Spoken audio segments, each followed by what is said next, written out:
Greetings and welcome to Retention Chronicles, the podcast with learnings from expert e-commerce brands and partners. I'm your host, Mariah Parsons. If you're here, you're either on a quest for e-commerce enlightenment or you accidentally clicked the wrong link. Either way, I am thrilled you stumbled into our corner of the internet, and I hope you'll stick around. We've got pearls of wisdom for everyone, whether you're running a multi-million-dollar business or simply just starting out on your entrepreneurial journey. Before we unleash the brilliance of today's guest, let's give a shout out to our podcast sponsor, Malomo. Malomo is so much more than just another Shopify app. They're post-purchase wizards, making beautiful and branded order tracking smoother than a jazz solo, so our amazing founders, like our guests, can keep their customers happy and up to date while they track their orders. So hit that subscribe button, like it'll increase your LTV overnight, and go listen to our other episodes at gomalomo.com. That's GOMALOMO.com. Get ready for insights, chuckles, and perhaps a profound realization or two with this newest episode of Retention Chronicles.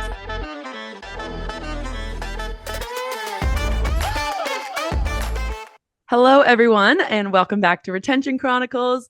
This is going to be a fun episode, Noah. So thank you for taking the time to join me, and pretty early in the morning. I think it's rare that I get like people who want to record in the mornings. A lot of people want to record towards the end of their day. So it's a great way for me to start. But thank you for joining us here today. For our audience, Noah is joining from, you're still in LA, right? Yeah, I was going to say, I don't want to be living a lie. This whole episode, it's actually 3 p.m. for me here in Spain right now. So oh my God. Okay. I'm not doing anything too heroic. Never mind. I take back everything I just said. Wait, where in Spain are you? I'm in Barcelona. Oh, that's amazing. Okay. I during college studied in Toledo, which is like probably an hour outside of Madrid, and did 6 weeks all in Spain. So I loved it. I wish I could go back. Maybe someday I can make my way back. But yeah, even if you're in LA, Spain, whatever, I'm happy you're here. So give our audience a quick introduction of yourself, and then we'll tell them how we know each other and all of that fun story. For sure. Yeah. So I'm the founder of a company called Snowball, which at a high level overview is an affiliate and referral platform for e-commerce brands. I've been running this for about 4 years. We have about 2,200 merchants on the platform. And just basically helping brands create a new acquisition channel with influencers and affiliate marketing. Yep. Love it. So a little bit of background now for us, because we grew up in the same town. We're like childhood best friends, which is so fun for us to just end up in this ecosystem together. I definitely did not see this being part of my trajectory. So it's a fun playground to be in now that I'm in it, but I did not see it. So you've been in the space a little bit longer. I would say just watching from like high school days when we were like actual humans versus like the 4-year-olds that we used to like climb trees together. And I'm going to ask my mom to see if she can find that picture. But I would say you're pretty entrepreneurial and always been trying to start something, get your hands into some type of project that you could try and scale. And I think that from our high school, I would say like that was a newer concept to me. I didn't quite have like an entrepreneurial spirit myself, or I wouldn't have said the same thing for myself in high school. But now that I'm in this ecosystem and seeing all these amazing, technologies, but also brands that people are creating, it definitely inspires and gives me a little bit. Yeah, exactly. And like gives the like nomenclature to like, oh, I've always been someone who's being creative and crafty, and like how does that actually look in business? It's entrepreneurship. So roundabout way of saying that it's one, fun to be here in this seat with you, but also two, I'd love to hear your take on, have you always been more entrepreneurial? Has it started because you've been, I guess, associated or in the Shopify ecosystem within, call it the greater part of, the past 4 or 5 years or so? Yeah, it's a good question. I mean, this is iconic because like you remember like all like the random stuff I was doing in high school, but I honestly don't think I was like, I feel like so many entrepreneurs have some story in high school about them like selling candy and getting kicked out of school. Just feels like everyone has that story. I don't have that story. Like I wasn't like that diehard. I mean, I was like flipping Pokemon cards on eBay, and like I was always like trying to build things and like learn circuits, like physical objects, Hmm. but like I wasn't like one of these like diehard like $1 million candy empire by the time he was 15 kids. But Yeah, or like I the would say kids that go on Shark Tank, and I'm like, oh my God, how? Like, yeah, exactly. They're like literally 16 and they go from like selling candy in high school to like starting some crazy company. So, no, I mean, I think like there was maybe a little bit of that always in me, but it definitely didn't come out. I think when I first got into the e-commerce world is when I started to realize like, oh, this is really cool and fun. And that didn't happen till the summer after I graduated high school, like before we started college. So that was when like the big switch flipped in my head and I was like, oh, wait, this is like definitely what I want to do. But before that, I think I was kind of just messing around. I wasn't like all in on like some candy empire. Like I feel like a lot of people have a story like that. yeah, okay, that makes sense. So walk us through like what Social Snowball looked like when you were starting it, and then where you are today. Give us like a little bit of context Yeah, for our listeners. sure. So at the time, like, and this is like the idea for this started brewing very, very early because so like after high school, I kind of like got into this game of drop shipping and then started building some stores and started getting into media buying and doing consulting for brands for media buying and just kind of got sucked into like this marketing world for e-commerce. And so with that, I was one thing that I would always help set up for whether it was a store I was working on or doing consulting was an affiliate program. So that Mm, I was like kind of familiar with the existing affiliate platforms that existed.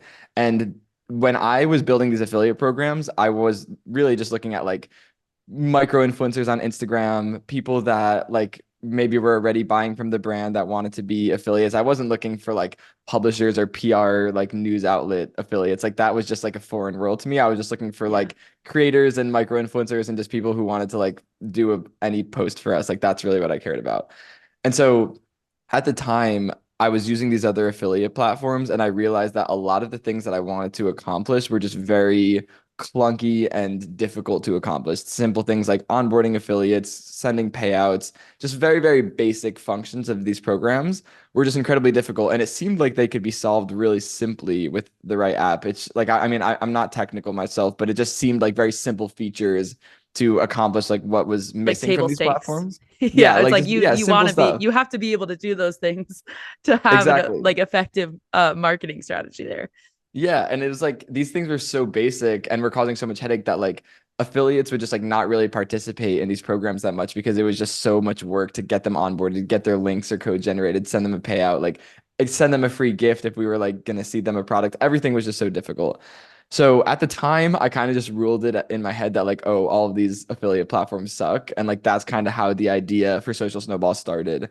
In hindsight, now knowing what I know, it's not that those platforms sucked. It's just that they were built for a very different type of affiliate than what I was trying Hmm. to partner with. And this is kind of, what led to where Social Snowball is today. Because like at the time, the word affiliate and like if you were to zoom back like 10 years ago, this is the only thing the word affiliate meant. It's like I call these now the legacy affiliates, which is like publishers, listicles, review sites, bloggers, even media buyers were affiliates. Like that used to be exclusively what the word affiliate meant. And then all of these platforms that existed that were calling themselves like affiliate platforms, you could find them in the Shopify App Store and all of that stuff. They were built for creating an affiliate program for those types of affiliates. And then what I was trying to do and what many other brands are trying to do is partner with influencers as affiliates, not just like influencers in a content partnership or like a deliverable partnership, but like I actually want you to drive attributable revenue and I want to track that and reward you for doing that. And the only affiliate platforms that existed to enable those partnerships were built for these like legacy publisher affiliates. And what I realized like later on is that what you need for a successful partnership with one of these publisher affiliates is just super different talk like user experience and functionality wise than what you would need for a partnership with like an influencer affiliate. So that's essentially what Social Snowball became to as I started to understand more about what the whole landscape looks like and what was really going on. It wasn't that those platforms sucked, it's just that they were built for a different type of affiliate. So Social Snowball now really became the first affiliate platform for D2C to just be laser focused on enabling partnerships with this newer type of affiliate, meaning the influencers, creators, your everyday customer ambassador. And so that's really what we focus on now. So we're kind of like at the in between space of like an affiliate platform and an influencer platform. Wherever those overlap, that's where Social Snowball exists. Wherever you want to decide to use Yeah, whatever terminology you want. Okay, cool. That's a exactly. great comprehensive view. So for when you're talking about legacy versus like this newer age um Mhm. affiliate marketing, would you say that when you're looking at Social Snowball and then those like legacy or more legacy platforms, was there also like a divide of like enterprise versus maybe S&B brands who were using, or like who S&B brands were struggling with the legacy affiliate programs, or was there not really that divide of like company size didn't matter, it was just what you wanted to get out of it? Because I think a lot of the times I see software that's younger, like Malomo and Social Snowball, it's more for the like agile marketer who wants to be able to just easily get in there, set it Mm. up, and not be restricted by, maybe you need an agency to like fully own this platform or this, affiliate marketing, or like PR firms are just way bigger most of the times Right. than your average creator, and like the resources that they can dedicate. So were you seeing that division or that clear difference at all, or was it not really? It was just the different aspects of affiliate marketing. Yeah, honestly, not too much. I think what it is the problems that different sized brands faced were different, but they Mm-hmm. were still facing problems that were like legacy versus like modern affiliate. Like for example, the more enterprise brands, they were not like the payouts and like the onboarding, like I talked about earlier, like those were problems, but the bigger problem for them that really created, a big financial loss for them was their codes leaking to coupon sites, the affiliate codes. And Mm. with these legacy affiliate platforms, it's usually more like link-based cookie tracking. Adding a coupon code generating feature was like a new thing, so they could pretend that they were an influencer platform, but they just did a very basic, you could generate a static code that influencers could share. And then, of course, Honey and Retail Me Not, Capital One Shopping, they're picking up these codes and leaking them. So that was like a problem that more enterprise-esque brands were running into.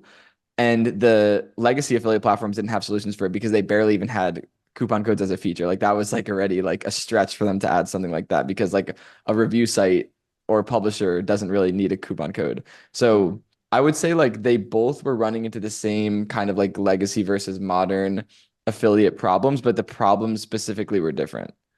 Okay, that's a helpful delineation. So I think a lot of people, even if they're not in the ecom space, know, or at least like are more in the sphere of knowing about affiliate marketing, just because like as consumers we see it more, right? Like we're Yeah. pretty used to interacting with influencers, or even if people aren't buying from them, like you see them on your feed and you're like watching their content.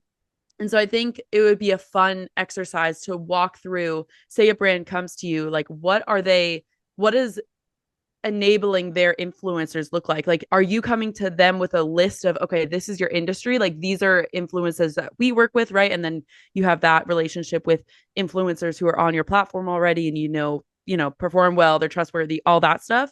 Or is a brand coming to you saying, like, we've done the research, we think these influencers are who we want to work with, can you help onboard them? Or is it somewhere in between? It's definitely somewhere in between, but it's different for each brand. So I'd say like Social Snowball, we do have an influencer discovery tool that brands use to like find new influencers. But I would say for the most part, like there's a few different channels that brands are acquiring these affiliates from. One, could be our influencer search tool, so they could be finding new influencers that way.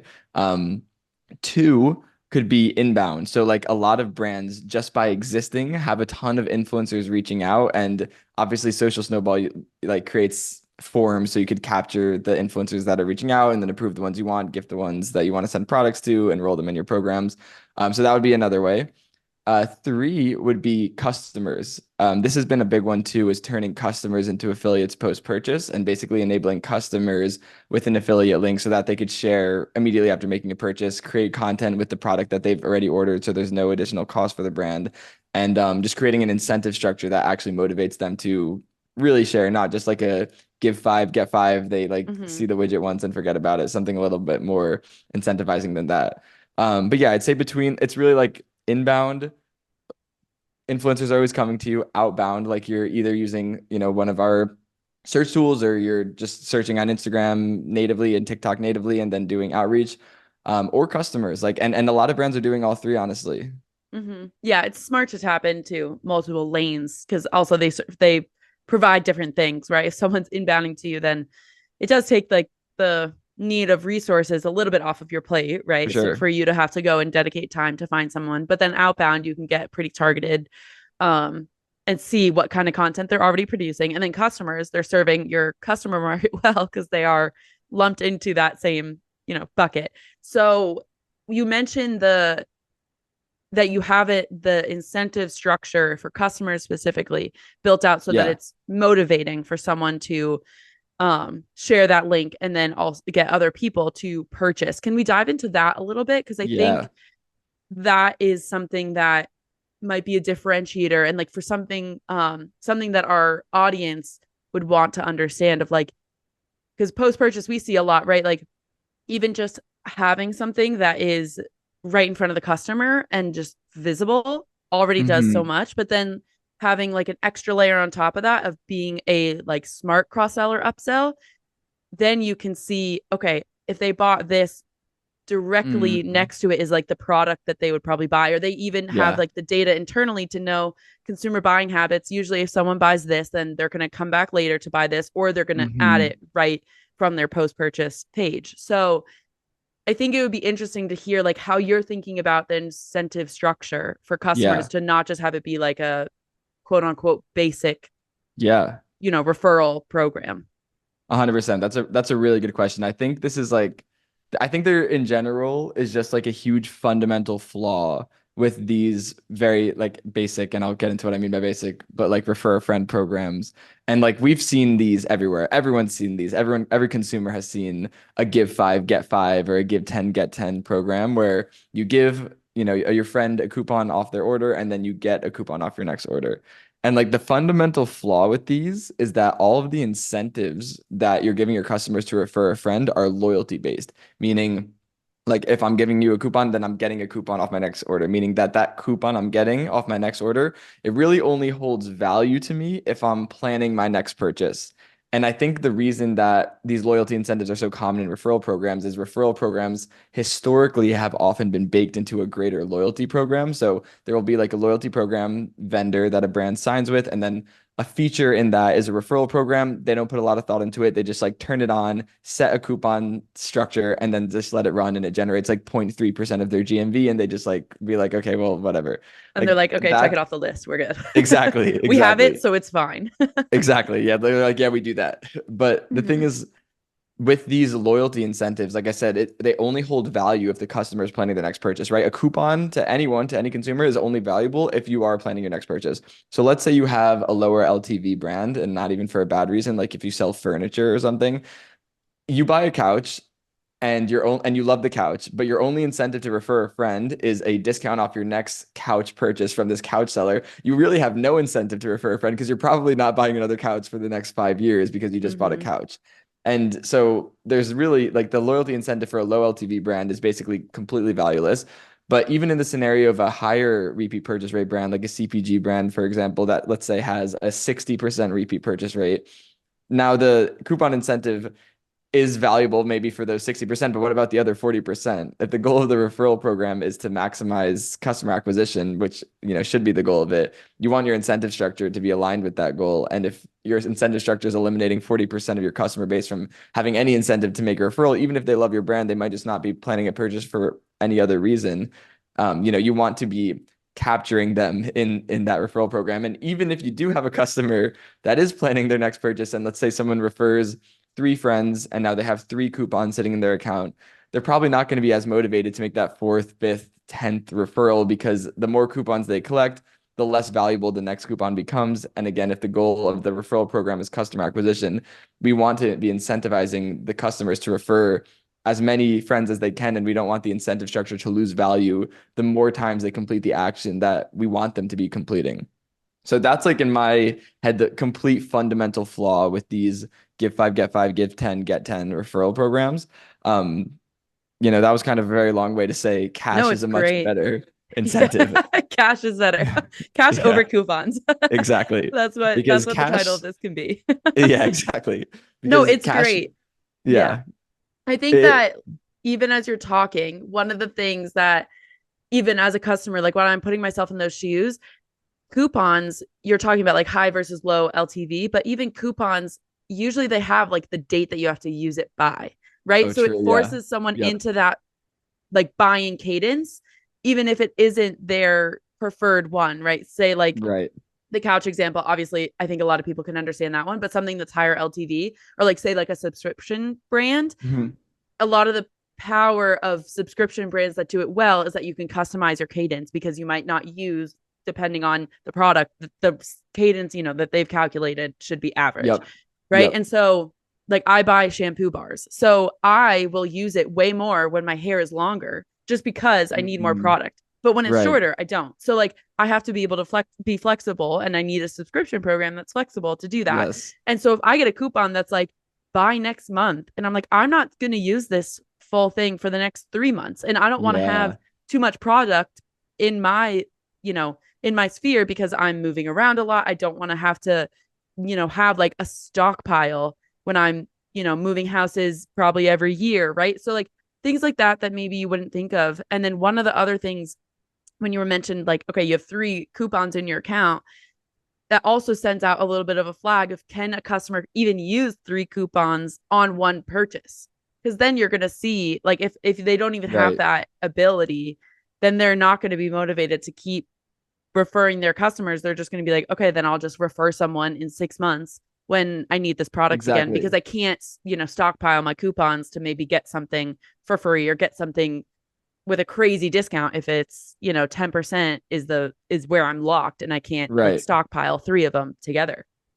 Exactly. Yeah. And they usually don't stack. So like that would be something that's going on in people's minds. Like, oh, I guess I'll wait longer to make a referral. And it's just a misaligned incentive structure for those reasons. So yeah. Anyway, cash works way better because it doesn't matter. It doesn't discriminate against any of these scenarios. You could have referred 100 friends before. You could be selling couches. You could be selling CBG. It doesn't matter. Cash is always Yeah, an incentive that works.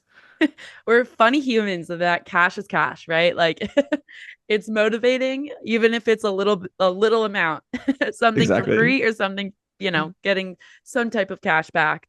So would you say that when you're working with the 2200 brands that you have on your platform, is there any like hesitancy to flipping how they're thinking about these incentive structures?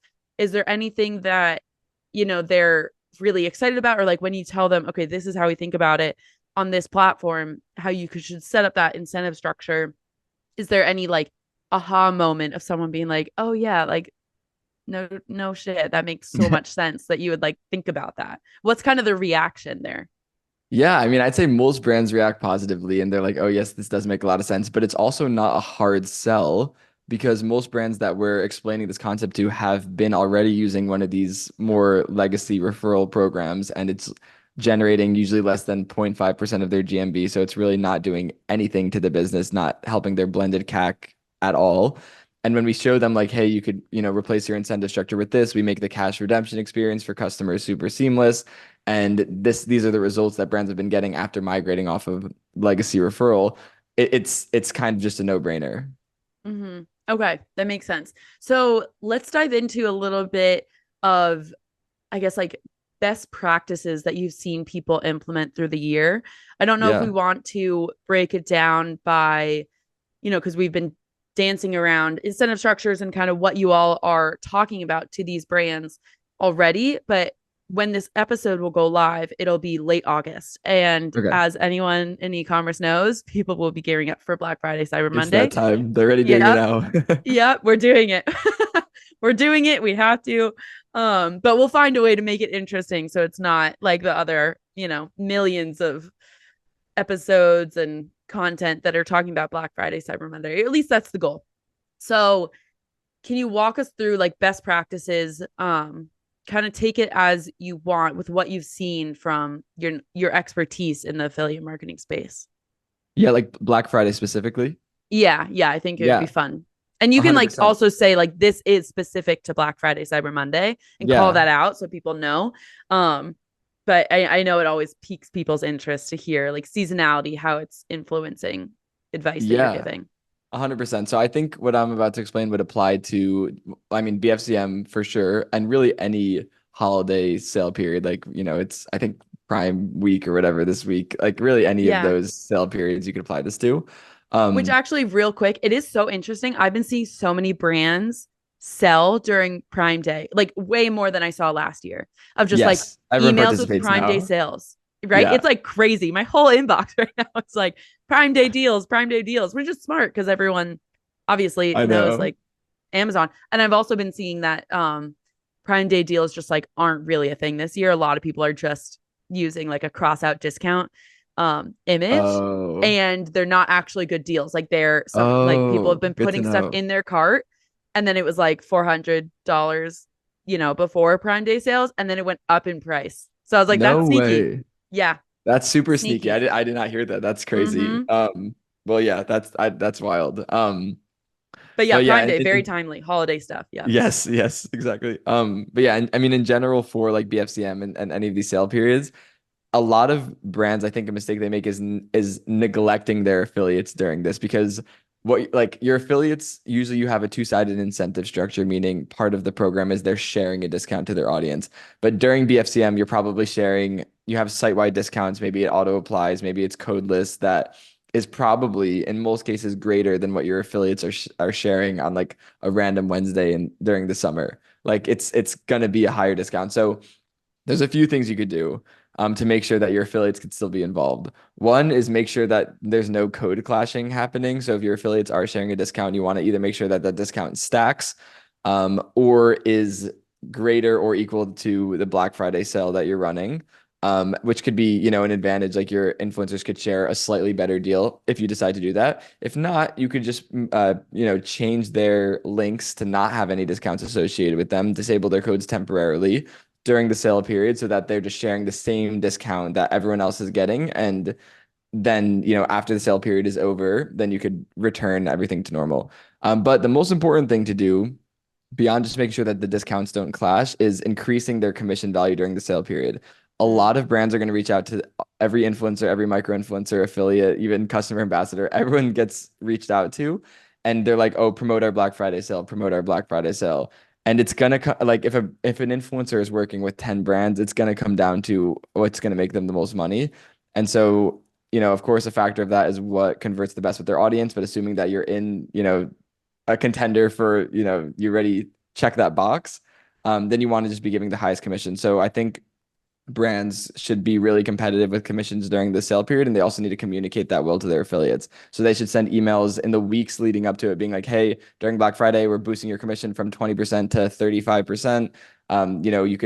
You can make a ton more money. You could promote our Black Friday sale. It's going to be the biggest discount we ever give the whole year. So it'll be really easy to drive a lot of revenue. You can make a ton of commissions and then just keep reminding them, send multiple reminders while the sale is happening, update their, update their affiliate link, make sure they know how to share. If they have a code, make sure they know it's disabled if that's the route you're going. But yeah, I mean, clear, like adjusting your incentive structure for affiliates and then really clear communication can make your affiliate channel really powerful during this BFCM period.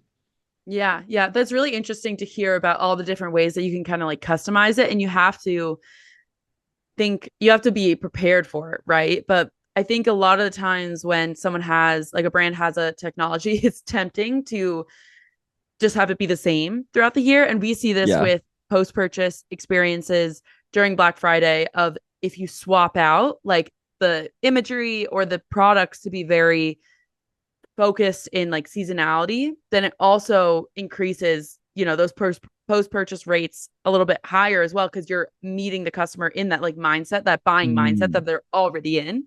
nice. Um, so it's interesting to see all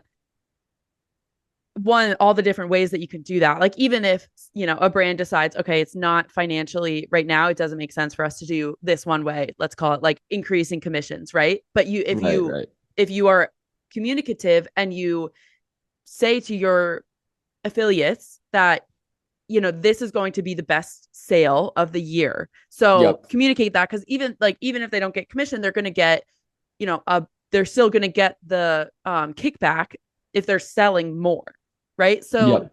I like what you said about like not just making sure that they're aware of like the technical aspect of how to use their affiliate link and how to, giving them assets to sell or whatever way you want to enable your affiliates. But also educating them on like, okay, you can rest assured that this is going to be the biggest sale of the year. Yep. So capitalize on this with us for XYZ reasons. And you give that, um, it's like, it's kind of, you're like selling your brand, you're selling your product in another way because you want someone to sell it for you. Right. So Yeah. it's like you're communicating with like a, I don't want to say like a different type of customer or like a different No, ICP, it is but selling though. It is selling. yeah, Like you're it's like selling in your the realm of like, influencers. why would someone do this? Like Yeah. pitch them on it almost, 100%. 100%. You're always selling your influencers. They're getting Yeah. bombarded by brands. So yeah, that's something that you need to always be doing. And yeah, during Black Friday, you have a very enticing compelling reason for them to promote you. Yes. Yeah. So when, so after Black Friday, do you think that a lot of, is there any kind of like break season almost for like influencers, or is it really like full year? Because I see a lot with brands, as I'm sure you do, is like second half of the year, all Black Friday, Cyber Monday prep, pretty much like all of it, right? But then the first half of the year is basically prepping for the back half of the year. And that's like internal Right. brands, agencies, and SaaS all together. Yep. But because affiliates are like on their entire different platform, like they're on social media or they have their email list or whatever, is there any, like, from working so closely with affiliates, is there any type of seasonality to affiliate marketing, and when you see like upswings, like is summer a big part of the holiday, like a holiday, air quotes, is summer part of seasonality that's mixing into it, or is there any, like, are influencers just trying to capitalize on these platforms year round? I think the influencers themselves are always trying to capitalize it. I would say like GMV of affiliate programs like fluctuates with the greater space. Like, summer can be a little bit more quiet. Second half of the year, getting closer to Black Friday, holiday season is always hotter for affiliate like for a brand's affiliate channel as well as like their entire business. Um, but the influencers themselves, I think, this is for a lot of them, this is how they make a living, so they're always posting, and maybe right after Black Friday it's a little slower, or sometimes during the summer it's a little slower, but they're still very active. I wouldn't say the influencers like take a break necessarily, but I do think like the consumer behavior that we see across every channel is consistent, through affiliate as well. Yeah, consumers are taking the break from shopping. Yes, they're the ones pumping the brakes. It's not the influencers. Yeah, yeah, getting a little bit of that overwhelming, like, I need to shop for all of my people in the in the winter season, and then slowing their roll in Right. the, Letting the bank accounts recover a little bit. yeah, yeah, exactly, not as eager to open up those wallets. um so I want to circle back to when at the top of the conversation we were talking about like how you kind of get familiar with influencers in the space and break it down by industry. So when you're first starting and like trying to find influencers, maybe a brand is Yeah. coming to you for a recommendation, you want to fill out that directory. um how are you like just like on the platform searching yourself of like influencers who are in the space doing this? Are you just naturally seeing a lot of influencers like on your own social feed that then you're taking inventory of like, okay, this was good content, this is maybe someone who would be helpful for XYZ brand? I asked this because I have been a strong proponent of being on social media just to observe trends and observe Hmm. what's going on. And so I don't know if it's just me justifying being on social media to like call it research. It probably is. But I think there's a lot of value to being just familiar as a consumer of social media and seeing like, Agreed. okay, this is what other people are doing, to then someday maybe be beneficial to a brand or to an affiliate program, to say like, okay, these are actually the people who are like popping off right now. This is someone who's new in the space, maybe doesn't have a lot of like exposure or brands that they're working with yet, so you might be able to get in there early, become like one of their staple brands, all that kind of stuff. How are you, it can be like in the earlier days or still today, like finding those resource those influencers to fill out your like internal resources?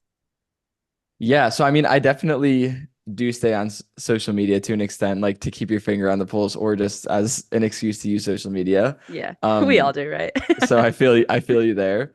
I would say like I'm definitely not, I don't think it would be a good use of my time to like be trying to find new influencers to like recommend to brands because we're just at too big of a scale for that to be valuable at this point. Like it would just be too difficult. But that being said, there have been a lot of things that I've noticed, and some of this, people have shown me as well, but there are definitely things that I've noticed make a really good affiliate from an influencer because I think a lot of influencers historically have been used to just getting away with always like deliverable partnerships where it's like paid for a post or paid to make a piece of content. And now brands like, obviously paid ads are getting more expensive and less reliable. So they're relying on influencer to be more of an acquisition channel. And it's starting to become more and more clear which influencers can actually drive revenue, not just have the best aesthetic and engagement rate, but actually drive revenue. So that's been something I've definitely noticed recently. And like I think the most important things there are literally just really the most important thing by far is just how frequently is an influencer posting other brands. Like if you go to an influencer and like let's say on Instagram and they have story highlights and you click through their story highlights, even just a few clicks, and you don't see a brand that's tagged or an affiliate link in those first like 5 clicks, that's probably a sign that they're not a great affiliate. Because the influencers that are sharing brands frequently, their audience follows them to learn what to buy. And their audience wants them to be posting affiliate links and brands because that's why they follow them. And then when there's these other influencers that maybe have like a good engagement rate and the right aesthetic, but never share a brand, when they share a brand for the first time, it usually doesn't convert as well. And so if the point of this partnership with an influencer is solely to generate content and impressions, then those aesthetic influencers maybe are fine. But if the point of the partnership, which more and more brands are turning to now, is to, directly generate attributable revenue, then you need to know that the audience of this brand is likely or not likely to convert. And that's been the most telling way that I've been able to determine that. It's literally just like, are they frequently posting brands? I think sometimes people think that, oh, like that means the influencer is diluted or like their customers have already shopped with them, but that's like could not be further from the truth. Like these the followers of these influencers want to know what products they recommend. So that would be like the biggest takeaway I've had from being active on social media. Yeah, no, it's a great takeaway to have. And I'm glad that you mentioned it because I 1,000% would have been in that bucket of because I don't typically buy from a lot of consumers. I'll see just like to see what they're talking about. But if I was a betting person, which I'm not, but if I was, then I would have said, okay, I would guess that someone who's posting a lot, if I was a brand operator or a brand founder, I would think that that is like a more saturated market. And Right.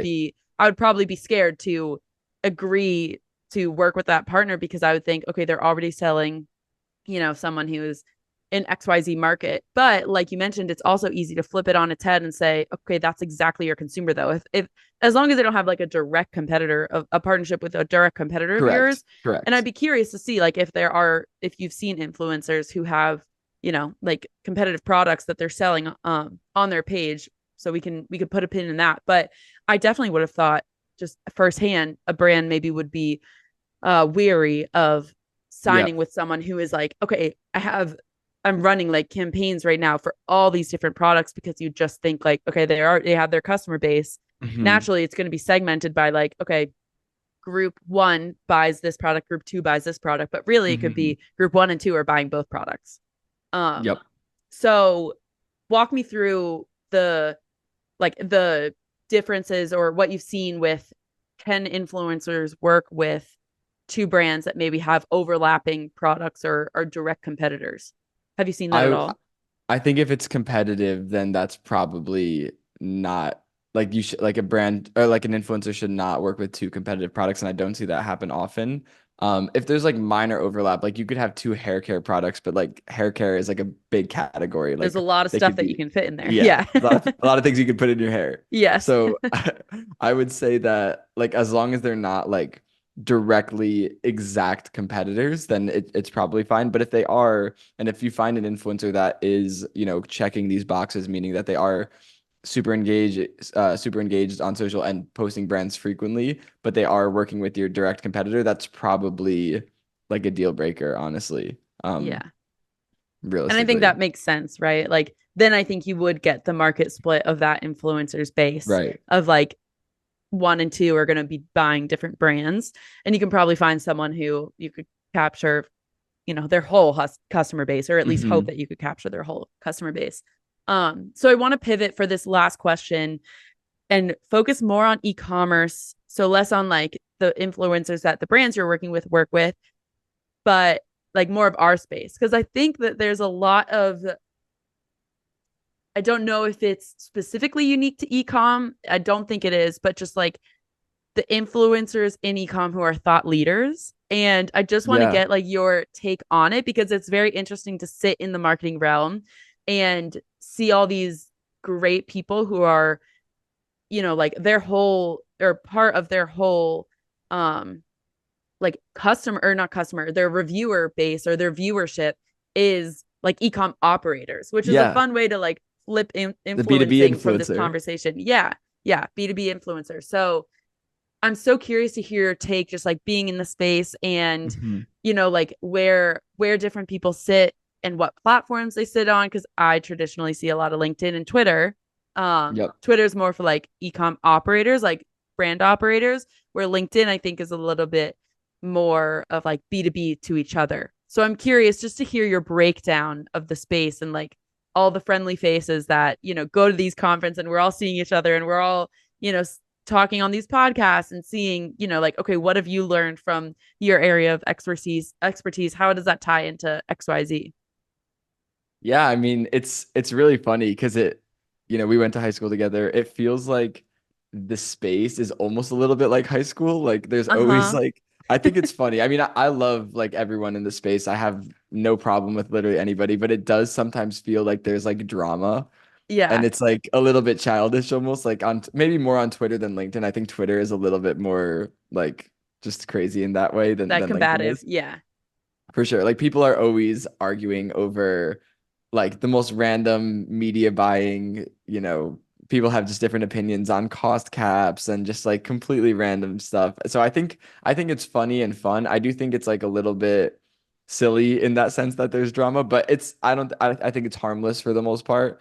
I think the B2B influencers, it's cool. It's like it's a cool shift that's happening. I think like for us as vendors, like you kind of need to have presence on social media. Like it's the selling B2B SaaS is not just a team of SDRs anymore. Like that's kind of how Yeah. it used to be. And I think like now it's really more about creating really great content and building brand awareness. And social plays a huge part in that. I mean, I could speak for Social Snowball specifically and say that Twitter is like where maybe even most of our growth has come from. Like we've created a ton of content on Twitter. We partnered with a ton of influential people on Twitter.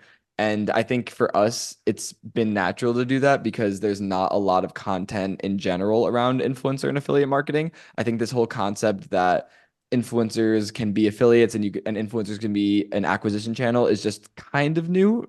And it's not even if it's you argue it's not new, it's definitely just not as mainstream as paying Zuck to acquire customers. So I think that like it was a natural decision for us to like go heavy on content because people need to learn the different strategies that you can execute to have influencers and customers and ambassadors and creators be affiliates for your brand.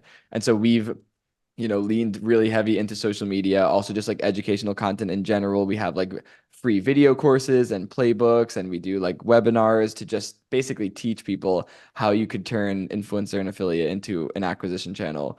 So I do think the community has been like super helpful in like spreading the thought leadership and like the educational content that we've worked on creating. But I do think there's also, some aspects of silliness in it, like when people get offended over like arguments over like Facebook ads. It's like, okay, this is a little bit silly, but I think it's harmless and it's all in good fun. Yeah. Yeah. I would say I'm in the same camp of I think a lot of the I think a lot of like it turns out in like conferences, right? Of like you see people still get along. Like even if it's For sure. on Twitter where people are like going back and forth and saying like, okay, I believe this versus I believe this. Like you see them in person No and one's then throwing punches. No one's throwing exactly, punches. exactly. Like we all understand that there's a baseline level of, at least from what I've seen, all understand that there's a baseline level of respect of like, okay, you're just an expert in this and this is what you believe. And then Mhm. I'm going to disagree and that's going to be fine. And like, Yep. there can be that divide, but you can still, be civil and still find value in like knowing that person. Um, so I'm going to wrap us up. And one last quick question that has nothing to do with ecom or influencer marketing or anything of the sort. But if you say yes to it, I'm going to see if my mom can find that picture of us in a tree from when we were younger, and I'm 100%. going to I put think it my on mom has it LinkedIn. too. I think, yeah, Okay, good. 100%. 100%. Yeah, I'm sure Good. it's somewhere. I'm sure it's somewhere.